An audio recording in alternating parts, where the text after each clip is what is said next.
Every time I go out on the water, I expect to be stereotyped by DFO. My name is Matthew Cope. I'm a Mi'kmaq First Nation from Millbrook Reserve number 27. I'm a business owner. I'm a fisherman. I do fish for elvers. And are you planning on fishing this year? I am planning on fishing this year. And are you planning on fishing with a DFO license? Probably not. Do you expect to be stopped by DFO fishery officers? Every time I go out on the water, I expect to be stereotyped by DFO.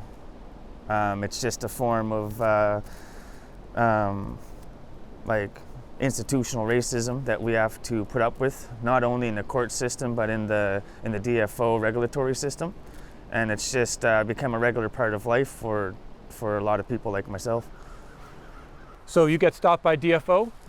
What do you do? What are you going to tell them? I'm going to tell them what I always tell them. I'm going to say I'm not hiding from you. I'm doing what I'm constitutionally allowed to do. I'm fishing in pursuit of a moderate livelihood, and I have every right to do so. What do you expect their reaction and their answer is going to be? They don't know a whole lot. They're just kind of do what they're told, and they'll tell you every time, oh, I'm just a cog in the wheel, I'm just a piece of the puzzle, I'm just whatever. What they really are is they're instruments of destruction that the government used to oppress my people.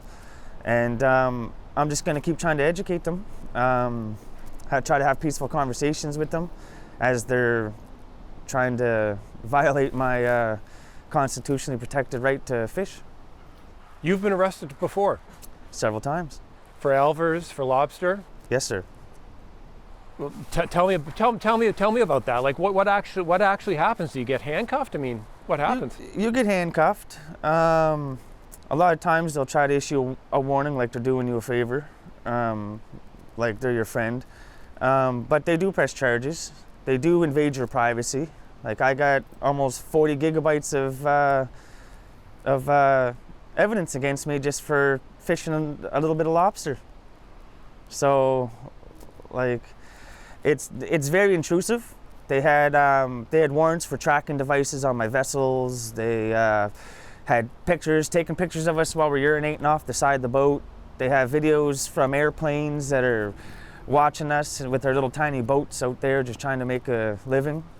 And they're sneakily driving by my house in plain clothes, trying to get a look at what we're doing, just because they caught me fishing a couple years ago. So it's just forever just being a target. The letter that your chief sent to DFO a couple of weeks ago, it doesn't pull any punches. It says Millbrook band members are not fishing under DFO regulations. We got our own plan. We don't want your fisheries officers on Millbrook land. Do not harass our members at the riverside. What did you think when you read that letter? Do you know what? I applaud them for making such a statement. There's a lot of us that we share the same sentiment for years now, and we've been trying to get more First Nation leadership to kind of take that stance, because we do have a protected right. We have several treaties that are protected under the Constitution, and we have a right to be on the rivers. This is an inherited right. So treaties don't make rights too. People seem to forget that treaties don't make rights. Treaties only acknowledge the law of the land. They acknowledge laws that already existed, and that's why they were put in the treaty.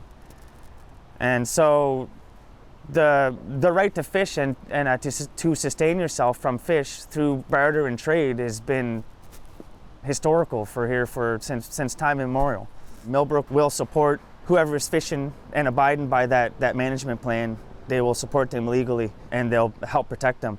So my advice to anybody is to document everything, all your interactions with the DFO. Be respectful.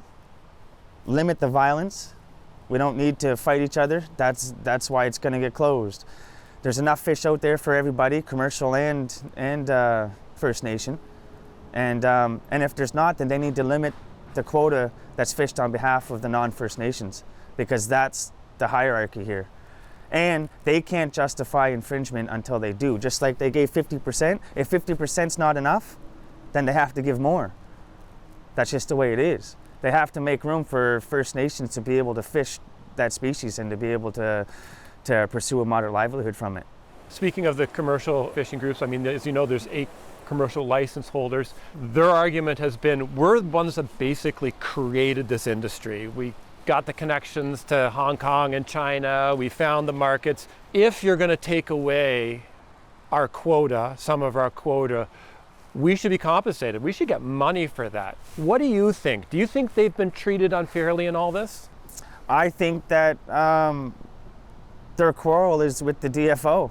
The DFO come up with these management plans, and they failed to involve First Nations in this market that directly affects our treaty rights here in Atlantic Canada. And do I feel bad because the commercial fisheries participants built a livelihood doing this? I truly do. I truly do. But it's a multi-million-dollar industry.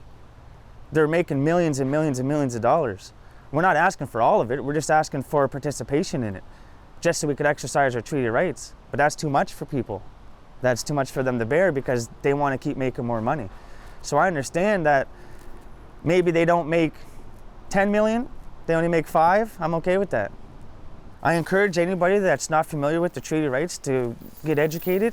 I encourage anybody who's interested into it to go form their own opinion. They can look at the rights, they can look at the history that our peoples have had, and they can make their own opinion. There's a lot of biased opinions going around and a lot of flat, outright racist remarks being made, especially online and stuff. And I just want people to educate themselves. You'll see that there is a treaty right and that our people have been taken advantage of in this market for a long time. And this industry needs to open its eyes and realize that there is a hierarchy and that we are going to fish and we're here.